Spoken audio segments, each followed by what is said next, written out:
Question number 1. For real A, B, C, if A square plus B square plus C square is equal to AB plus BC plus CA, then value of A plus C divided by B is. Question to khudise de tinta real number ase A, B, C aru etu condition dia ase. Condition to ki dia ase the A square plus B square plus C square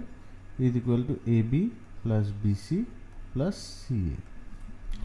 এটা এনেকুৱা কোৱেশ্যনবোৰ যদি conventional algebraic expression use কৰি কেনে solve কৰা হয় তেতিয়াহ'লে বহুত সময় লাগিব আৰু কম্পিটিটিভ এক্সামত বাকি যিমান যি থাকিলেও সময়ৰ টানাটানি থাকে সো আমি টাইম কম সময়ত এফিচিয়েণ্টলি এই এনসাৰবোৰ উলিয়াব লাগিব সো এনেকুৱা কোৱেশ্যনত কি কৰিব যে এই প্যাটাৰ্নটো লক্ষ্য কৰিব আৰু এই প্যাটাৰ্নত কেনেকুৱা ধৰণৰ ভ্যালু এজিউম কৰি ললে কোৱেশ্যনটো সলভ কৰিব সহজ হয় প্লাস কন্ডিশনস বিলাক ফুলফিল হয় কন্ডিশনো ফুলফিল হ'ব লাগিব ঠিক আছে সো ইয়াতে কৈছে কি যে ৰিয়েল এবিসি হ'ব লাগে সো ৰিয়েল নাম্বাৰ হ'ব লাগে হেতু এটা কন্ডিশন তাৰে বাহিৰে তেনেকে গ্ৰেটাৰ দেন বা লেছ দেন একো ধৰণৰ কন্ডিশন দিয়া নাই সো আমি যদি a = b = c যদি আমি 2 ধৰি লওঁ তেতিয়া হলে এই কন্ডিশনটো ফুলফিল হৈ যাব কাৰণ কি এই left side আমি কিমান পাম left hand side পাম 2 square plus 2 square plus 2 square মানে 4 plus 4 plus 4 মানে 12 ওকে আৰু right hand side আমি কিমান পাম একে 2 into 2 plus 2 into 2 plus 2 into 2 মানে ইয়াপা 4 8 আৰু ইপিনে 4 তাৰপিছত 8 আৰু ইপিনে 12 ঠিক আছে সো a = b = c কন্ডিশনটো ফুলফিল হৈছে আমি এটা এই ভ্যালুটো ইয়াতে বহাম a plus c divided by b মানে 2 plus 2 divided by 2 is equal to 4 by 2 is equal to 2 so correct answer is option b 2 হা কৰিছো বুজি পাইছে এনেকুৱা ধৰণৰ কোৱেশ্যনবোৰ এনেকৈ কৰাৰ চেষ্টা কৰিব যিমান পাৰি কম সময়ত কৰিব পৰাকে আৰু এই কন্ডিশনসবোৰ যাতে ফুলফিল হয় কন্ডিশন ফুলফিল নহলে আনসাৰটো ভুল হ'ব ঠিক আছে Question number 2. A container contains 60 liters of milk. From this container, 6 liters of milk was taken out and replaced by water. This process was repeated further 2 times. The amount of milk left in the container is. So, yat question to ki koise that a container asile jot neki 60 liter gakhir asile. Hey container tor pora 6 liter gakhir uliai loisil aru পানি দি replace কৰি দিছিলে so first আমি visual ৰিপ্ৰেজেন্টেশনটো কৰি লওঁ কাৰণ কি এনেকুৱা যেতিয়া নেকি ভিজুয়াল ৰিপ্ৰেজেন্টেশনটো কৰা যায় তেতিয়া এনেকুৱা কোৱেশ্যনবোৰ কৰিব বেছি সহজ হয় সো ইয়াত কি কৈছে যে ফাৰ্স্ট 60 লিটাৰ গাখীৰ আছিল সো 60 লিটাৰ গাখীৰ ইয়াত আছে তাৰে পৰা 6 লিটাৰ গাখীৰ উলিয়াই লৈছিল 6 লিটাৰ মিল্ক উলিয়াই লৈছিল এটা 6 লিটাৰ মিল্ক যেটা উলিয়াই লৈছিল এটা কিমান হল টোটাল গাখীৰ ইয়াতে 54 লিটাৰ বাট লগে লগে কি কৰিছে ৰিপ্লেস বাই ওয়াটাৰ আকৌ পানী ভৰাই দিছে সেম একে সমান পানী 6 লিটাৰ ওয়াটাৰ আকৌ 6 লিটাৰ এটা প্ৰথমতে মিল্ক আছিল এটা আকৌ 6 লিটাৰ ওয়াটাৰ মিক্স কৰি দিছে মানে এনি টাইম ইয়াতে 60 লিটাৰ হৈ আছে total liquid কাৰণ কি ইয়াতে গাখীৰৰ লগত পানী মিক্স হৈ আছে অকল গাখীৰ নাই সো এই লিকুইড যোনটো মিক্সাৰ আছে সেই মিক্সাৰটো এনি টাইম 60 লিটাৰ হৈ আছে এটো হৈছে যেটা নেকি ফাৰ্স্ট প্ৰসেস প্ৰথমবাৰ যেটা নেকি হৈছে তাৰে পিছত ইয়ালৈকে হলে তো সহজ ইয়ালৈকে হলে এমাউন্ট অফ মিল্ক লেফট বুলি কোৱাৰ লগে লগে 54 লিটাৰ মিল্ক লেফট বাট তাৰে পিছত কি কৈছে this process was repeated further 2 Times মানে কি হল কি এতিয়া ইয়াতে 60 লিটাৰ লিকুইড আছে তাৰে পৰা 6 লিটাৰ লৈ গৈছে এই 60 লিটাৰ এটা নেকি লিকুইড লৈ যাব 60 লিটাৰ পৰা 6 লিটাৰ তাত কিছু পৰিমাণে গাখীৰো যাব ওকে প্লাস ওয়াটাৰো যাব ৰেশিওত যাব যোনটো ৰেশিওত ইয়াতে এতিয়া লিকুইডটোত গাখীৰ আৰু পানী মিক্স হৈ আছে সেই ৰেশিওত যাব বাট যেটা নেকি পানী মিক্স কৰিব তাত অকল ওয়াটাৰ মিক্স কৰিব উলাই নিউতে কিন্তু ওয়াটাৰ মিল্কও যাব ওয়াটাৰো যাব মিল্ক বেছিকে যাব কাৰণ কি মিক্সাৰটোত এটা মিল্ক বেছি আছে আৰু পানী কম আছে বাট কথাটো এইটো বুজিবৰ কাৰণে যে ইয়াত এতিয়া অকল গাখীৰ নাই প্ৰথমবাৰ যেনকি প্ৰচেছটো কমপ্লিট কৰিলে এটা ইয়াতে অকল গাখীৰ নাই এতিয়া ইয়াতে পানীও মিক্স হৈছে আৰু লাহে লাহে পানী আৰু মিক্স হ'ব কাৰণ কি 6 লিটাৰ ৱাটাৰ এন্ট্ৰি হৈ আছে ইয়াতে প্ৰথমবাৰ ফাৰ্স্ট টাইমটো হ'ল এটো আৰু সেকেন্ড আৰু থাৰ্ড টাইম হ'ব আফটাৰ ফাৰ্দাৰ 2 টাইমছ বুলি কৈছে ঠিক তেনেকে এতিয়া আমি কেনেকৈ সলভ কৰিব লাগিব কোৱেশ্চনটো এই ভিজুৱেল ৰিপ্ৰেজেন্টেশনটো আমি কেনেকৈ সলভ কৰিব লাগিব ইয়াত কৈছে যে 6 লিটাৰ গাখীৰ উলিয়াই দিছে আউট অফ 60 লিটাৰ মিল্ক মানে কোনটো প্ৰপৰচনত উলিয়াই নিয়া হৈছে গাখীৰ প্ৰপৰচনটো হৈছে 6 ডিভাইডেড বাই 60 60 ভাগৰ ভিতৰত 6 ভাগ উলিয়াই নিছে মানে 10 ভাগৰ ভিতৰত 1 ভাগ আৰু 10 ভাগৰ ভিতৰত যদি 1 ভাগ উলিয়াই নিছে উলিয়াই নিলে নিয়াৰ পিছত এতিয়া গাখীৰ কিমান থাকিল প্ৰথমবাৰ যেনকি ফাৰ্স্ট টাইম ঘটিছে হেতু ফাৰ্স্ট যোনটো ইনসিডেন্ট মই আপোনালোকক অলপ আগতে বুজালো এটা কিমান ৰৈ গ'ল আহি 9/10 9/10 কেনেকে টোটালটো হৈছে 1 minus 1/10 is equal to 9/10 মানে প্ৰত্যেকবাৰ 10 ভাগৰ 1 ভাগ উলিয়াই নি ৰিপ্লেস কৰি আছে সো এটা ফাৰ্স্ট টাইম কিমান আছিল 60 তাৰে ভিতৰত যেতিয়া নেকি এই প্ৰসেছটো এবাৰ কমপ্লিট হ'ল 1/10 উলিয়াই লৈ গ'ল তেতিয়া ৰোল গৈ কিমান 9/10 কাৰণ কি ইয়াতে আমাক কি খুদিছে আমাক খুদিছে এমাউন্ট অফ মিল্ক খুদিছে সো মিল্ক তেনেকি প্ৰথমবাৰ উলিয়াই লৈ গ'ল প্ৰথমবাৰ উলিয়াই নিউতে কিমান হ'ল প্ৰথম আছিল 60 উলিয়াই নিয়াৰ পিছত 1 ভাগ ওলাই গ'ল থাকিল কিমান 9 ভাগ থাকিল আউট অফ 10 10 ভাগৰ ভিতৰত 9 ভাগ থাকিল এটো এটা হ'ল প্ৰসেছ এই প্ৰসেছটো যিমানখিনি মিল্ক থাকি গ'ল সেই মিল্কৰ পৰা আকৌ 9 ভাগ থাকিল মানে 1 ভাগ উলিয়াই লৈ গ'ল মানে আকৌ 9 ভাগ থাকিল 10 ভাগৰ ভিতৰত ঠিক আছে The second যেনকি প্ৰসেছটো হ'ল এটো হৈছে ফাৰ্স্ট প্ৰসেছটো হতে এখিনি হৈছিল সেকেন্ড প্ৰসেছটো হতে এখিনি থাকিলে এতিয়া ইয়াতে ফাৰ্স্ট প্ৰসেছটো গ'ল সেকেন্ড প্ৰসেছটো গ'ল আৰু এবাৰ হৈছে লাষ্ট থাৰ্ড প্ৰসেছটো একে 1 ভাগ উলিয়াই গ'ল আৰু 10 ভাগৰ 9 ভাগ থাকিলে 10 ভাগৰ 9 ভাগ থাকিলে এতিয়া এটো যদি আপোনালোকে সলভ কৰে যেহেতু মই অলৰেডি সলভ কৰিছো সো এটো আপোনালোকক এবাৰতে কৰি দিছো ক্যালকুলেশনত বেছি টাইম নলও আপোনালোকে কৰি ল'ব পাৰিব সো এনসাৰ আহিব 43.74 লিটাৰ কিয় এটা এই ইকুৱেশনটো আপোনালোকে আশা কৰিছো বুজি পাইছে যে প্ৰথম যেতিয়া নেকি প্ৰথমবাৰ উলিয়াইছে তেতিয়া কিমান আছিল প্ৰথমবাৰ যেতিয়া নেকি ফাৰ্স্ট গাখীৰটো পিওৰ মিল্ক আছিল এই 60 আছিল পিওৰ মিল্ক তাৰ পিছত 1 ভাগ উলিয়াই লৈ গ'ল থাকিল 9 ভাগ মিল্ক মানে এই ইকুৱেশনটো এটা পিওৰ মিল্ক নহয় ইয়াতে প্ৰথমবাৰ প্ৰসেছটো কমপ্লিট হৈছে plus sum amount of water next time কি হ'ল এই টোটাল যিমানখিনি গাখীৰ আছে একচুয়ালি গাখীৰ এটা কিমান আছে 54 লিটাৰ ইয়ালৈকে এই 54 লিটাৰ আৰু 6 লিটাৰটো পানীও আছে এই 54 লিটাৰৰ পৰা আকৌ 9 ভাগ ওলাই গ'ল সৰি 1 ভাগ ওলাই গ'ল থাকিল 9 ভাগ ওকে সো তেনেকৈ আহি এটো হৈছে থাৰ্ড প্ৰসেছ আমি থাৰ্ড প্ৰসেছত কোৱেশ্চনটো সলভ কৰি দিছো মানে শেষ কৰি দিছো ইয়াৰে আৰু এটা নিয়ম আছে যত নেকি এনেকে 10:9 ৰেশিওত কৰে মই হেতু ফেলে নাযাও কাৰণ কি এটো মোৰ মতে বেছি সহজ এটো এনেকে কোৱেশ্চন কৰিলে আপোনালোকে যিকোনো কোৱেশ্চন কৰিব পাৰিব হান্টু মেথড যোনটো আছে হেতু কি হয় যে কিছুমান সিচুৱেশনত সেই কনসেপ্টটো বা সেই নিয়মটো কাম নকৰে সো আপোনালোকে পৰাপক্ষত এটো নিয়মে ফলো কৰিব ওকে যদি বুজি পোৱা নাই আকৌ এবাৰ চাব কোৱেশ্চনটো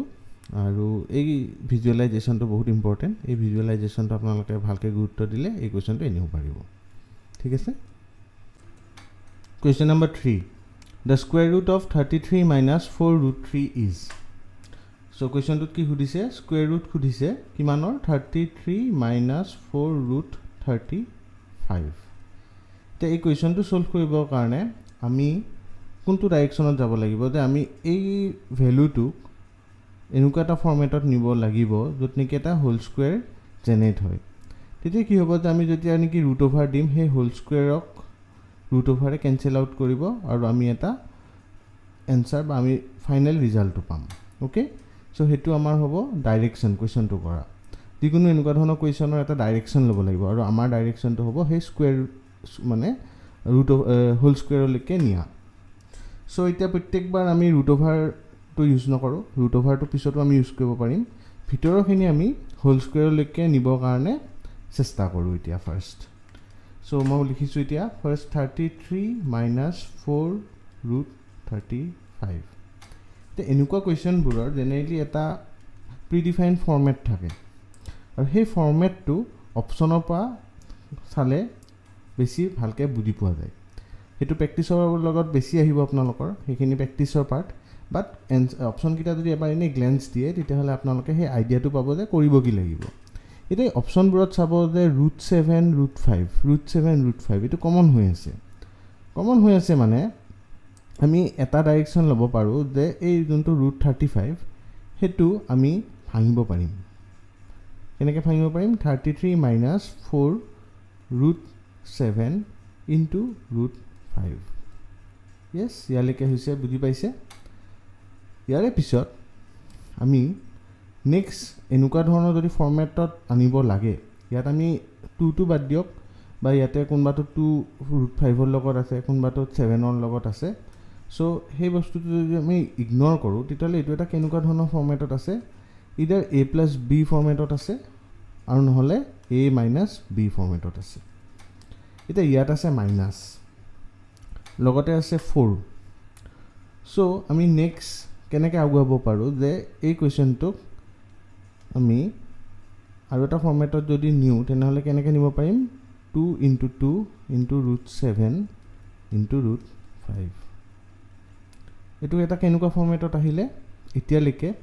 আমি ভালকৈ এইটো কথা ক'ব নোৱাৰোঁ যে a square plus b square কেনেকৈ বনিব সেইটো আমি গৈ থাকিলে পাই যাই থাকিম বাট এতিয়ালৈকে আমি এইটো ফৰ্মেটলৈকে আহিছোঁ বুলি ক'ব পাৰোঁ এতিয়া এই পাৰ্টটো 2 into 2 into root 7 into root 5 এইটোৱে 2ab ফৰ্মেটটো লৈছে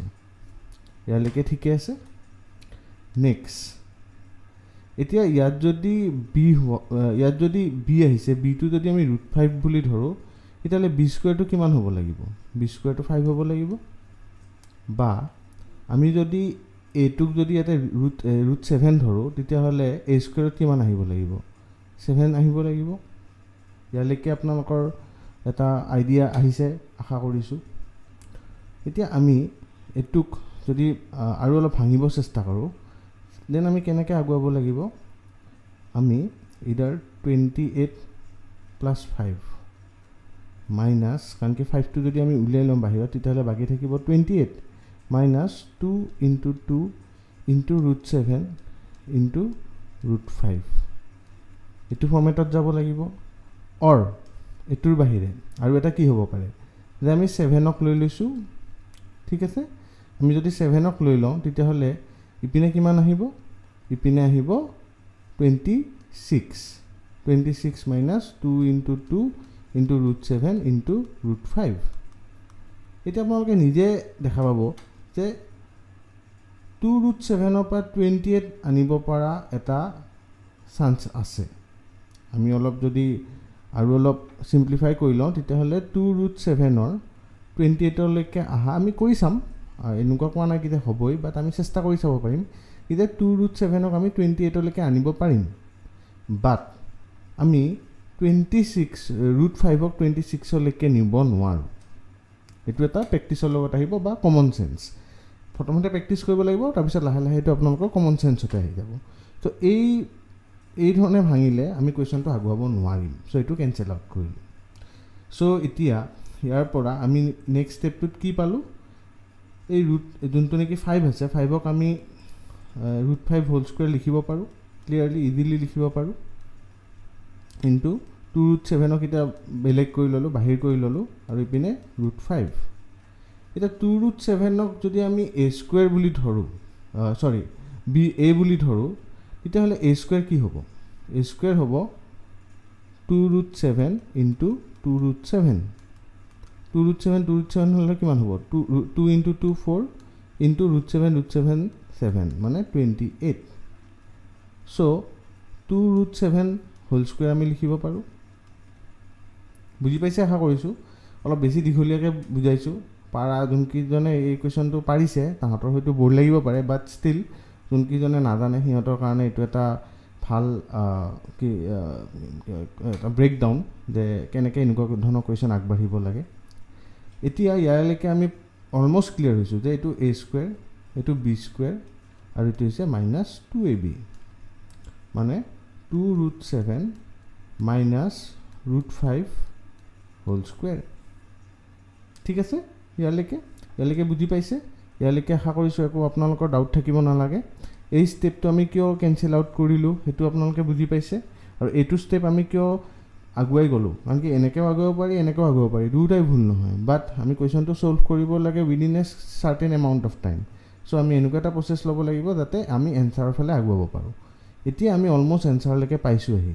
নেক্সট আমাৰ কি ষ্টেপ আছে, কিন্তু ইয়াতে ৰুট অভাৰ লগাব লাগিব। Root over 33 minus 4√35। ঠিক আছে, এতিয়া যেনেকৈ ৰুট অভাৰ লগাই দিম, তেতিয়া যিহেতু ইয়াতে স্কুৱেৰ আছে, স্কুৱেৰ থকাৰ কাৰণে আমি ইয়াতে প্লাছ মাইনাছ লগাব পাৰিম। প্লাছ মাইনাছ লগাই কেনে এই স্কুৱেৰটো কেঞ্চেল আউট হ'ব, কেঞ্চেল আউট হৈ কেনে আমি পাম 2√7 minus √5, which means the correct answer is option D. Plus minus whole 2√7 minus √5. বুজি পাইছে আশা কৰিছোঁ। এনেকুৱা ধৰণৰ যেতিয়া নেকি কুৱেশ্যন দেখিব, এইটো ৰিকুৱেষ্ট কৰিছোঁ যে আপোনালোকে এবাৰ অপশ্যনটোকো চাই ল'ব। অপশ্যনটো নোচোৱাকৈ আগুৱাই গৈ নাথাকিব। অপশ্যনটো নোচোৱাকৈ আগুৱাই গৈ থাকিলে আপোনালোকে কোনোবা এটা ষ্টেপত ফাঁচি যাব। যেনেকৈ এতিয়া যদি মই অপশ্যনটো নাচাওঁ, মেবি মই এইটো ষ্টেপত ফাঁচি যাম, কিন্তু ইয়াৰ পিছত কি কৰিম। বাট অপশ্যনটো চালে এটা আইডিয়া আহিব যে আচ্ছা 5ক ছেপাৰেট কৰি ল'লে বেছি সহজ হয়, 7ক ছেপাৰেট কৰি লোৱাতছে। আৰু তাৰপিছত আমি অপশ্যনলৈকে আৰু বেছি দূৰ নাথাকে। এই পাৰ্টটোৱে হৈছে মেইন, এই পাৰ্টটোৱে কুৱেশ্যনটো ছল্ভ কৰি আছে। অ'কে, ঠিক আছে। Question number 4, if √10 theta is equal to 3 sin theta, then value of sin square theta minus cos square theta is. এতিয়া কুৱেশ্যনটো আমি অলপ টেকনিকত ছল্ভ কৰিব লাগিব। বেছি দীঘলীয়া মেথড কৰিব গ'লে আমাৰ টাইম নুকুলাব। চ' আমি ফাৰ্ষ্ট লিখি লৈছোঁ কুৱেশ্যনটো, √3 tan থিটা ইজ ইকুৱেল টু 3 sin থিটা। য়েছ, tan থিটাক আমি কি বুলি লিখিব পাৰোঁ, √3, আৰু tan থিটাক আমি লিখিব পাৰোঁ sin থিটা ডিভাইডেড বাই কছ থিটা। ইয়ালৈকে ক্লিয়াৰ আপোনালোকৰ? সেইটো জানে tan থিটা ইজ ইকুৱেল টু sin থিটা বাই কছ থিটা বুলি। নেক্সট ষ্টেপত আমি sin থিটা আৰু sin থিটা কেঞ্চেল কৰিব পাৰোঁ। চ' আমি কছ থিটা ভেলু কিমান পাম, কছ থিটা ভেলু পাম √3 divided by 3 is equal to 1/√3। এতিয়া আমি এই কছ থিটাটোক আমি এটা ৰাইট এংগল ট্ৰাইংগলত ৰেপ্ৰেজেণ্ট কৰি চাম। ৰাইট এংগল ট্ৰাইংগলত ৰেপ্ৰেজেণ্ট কৰিলে কছ থিটাক আমি কি বুলি লিখিব পাৰোঁ, কছ থিটাক আমি লিখিব পাৰোঁ b/h, মানে বেছ বাই হাইপ'টেনিউছ। বেছ হৈছে 1, হাইপ'টেনিউছ হৈছে √3। তেনেকৈ আমি এতিয়া হাইপ'টেনিউছৰ ভেলুটো লিখিম √3 বুলি, আৰু বেছৰ ভেলুটো লিখিম 1 বুলি। পাইথাগোৰাছ থিয়ৰেমৰ হিচাপত কি কয় যে hypotenuse square is equal to perpendicular square plus base square, মানে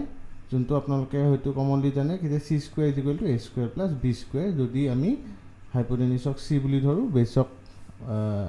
পাৰপেণ্ডিকুলাৰক এ বুলি ধৰোঁ, আৰু বেছক বি বুলি ধৰোঁ। আৰু মেইন ফৰ্মুলাটো হৈছে এইটো, hypotenuse square is equal to perpendicular square plus base square. এতিয়া আমাৰ তাত কি কি ভেলু আছে, আমাৰ তাত আছে হাইপ'টেনিউছৰ ভেলু √3 স্কুৱেৰ, আমাক লাগে পাৰপেণ্ডিকুলাৰ স্কুৱেৰ, আৰু ইপিনে আমাৰ তাত আছে বেছৰ স্কুৱেৰ, মানে 1 স্কুৱেৰ 1। পাৰপেণ্ডিকুলাৰ আমাক কিয় লাগে, পাৰপেণ্ডিকুলাৰ আমাক এই কাৰণে লাগে কাৰণ কি আমি তেনেকৈ কুৱেশ্যনটো আগৰ ফালে ছল্ভ কৰিম। এতিয়া আমি sin square theta minus cos square থিটাৰ value উলিয়াব লাগিব। sin স্কুৱেৰ থিটা মানে হৈছে কি p/h, আৰু বেছ কছ থিটা মানে হৈছে b/h। পাৰপেণ্ডিকুলাৰ ভেলুটো যদি আমি ইয়াৰ পৰা উলিয়াই ল'ব পাৰোঁ, তেতিয়াহ'লে আমাৰ ইকুৱেশ্যনটোৰ আৰু একো নাথাকিব। চ' এতিয়া কি কৰিম যে perpendicular square is equal to √3 whole square মানে 3, আৰু ইপিনৰ পৰা -1 হ'ব। So' perpendicular square is equal to 2, বা পাৰপেণ্ডিকুলাৰ ইজ ইকুৱেল টু √2। ইয়ালৈকে ক্লিয়াৰ হৈছে আপোনালোকৰ? ইয়ালৈকে ক্লিয়াৰ আই থিংক। চ' এইটো হৈছে 1 ফাৰ্ষ্ট ইকুৱেশ্যন, আৰু এইটো হৈছে ছেকেণ্ডটো। চ' এতিয়া নেক্সট ষ্টেপত আমি কি কৰিব পাৰিম, নেক্সট ষ্টেপত আমি sin স্কুৱেৰ থিটা মানে হৈছে p/h, p ভেলু আমি পাই গ'লোঁ √2, হাইপ'টেনিউছৰ ভেলু অলৰেডি আছিলে √3, ওকে এটো কি হ'ব whole square yes minus cos square theta মানে হৈছে বেস বাই হাইপোটেনিউস বেস হৈছে কিমান বেস হৈছে 1 আৰু হাইপোটেনিউস হৈছে √3 আৰু তাৰে whole square correct so √2 whole square মানে হৈছে 2 √3 হোল স্কয়াৰ মানে হৈছে 3 minus 1/3 is equal to 1/3 so correct answer is option C 1/3 এটা এই কোৱেশ্চনটো কৰোতে আপোনালোকৰ কোট দিগদাৰ হ'ব পাৰে যোনখিনিয়ে পাৰিছে সিহঁতৰ কাৰণেটো ভালে সিহঁতক আৰু বুজাব তেনেকুৱা নাই বাট যোনে নেকি এনেকুৱা কোৱেশ্চন ফাৰ্স্ট টাইম কৰিব লৈছে বা বেছি কৰা নাই তাহাতে হয়তো কোট ফচিব পাৰে যে এই স্টেপটো কিয় ললে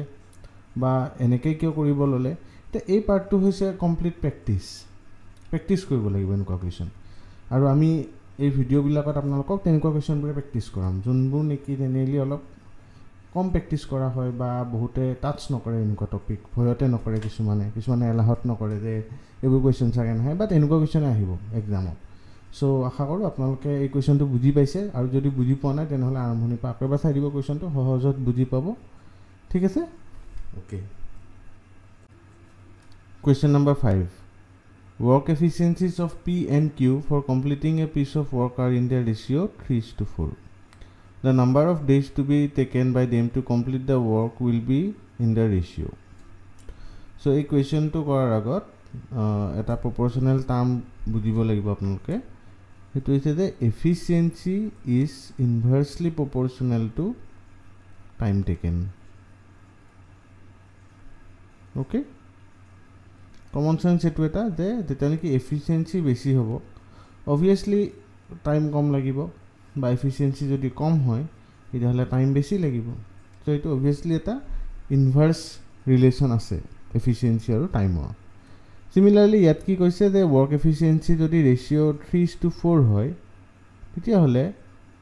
যোনটো নেকি যিমান সময়ৰ যোনটো ৰেশিও হ'ব সেইটো ইনভার্স হ'ব মানে 4:3 ওকে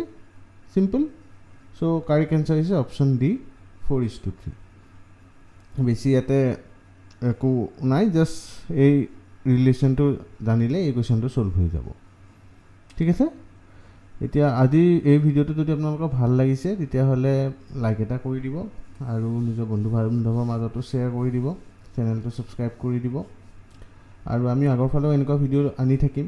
আৰু সেইবোৰ ভিডিও চাবৰ কাৰণে সাবস্ক্ৰিপশন কৰিলেহে আপোনালোকে দেখা পাব নিজৰ ইউটিউবৰ ফিডত সো থ্যাংক ইউ ওকে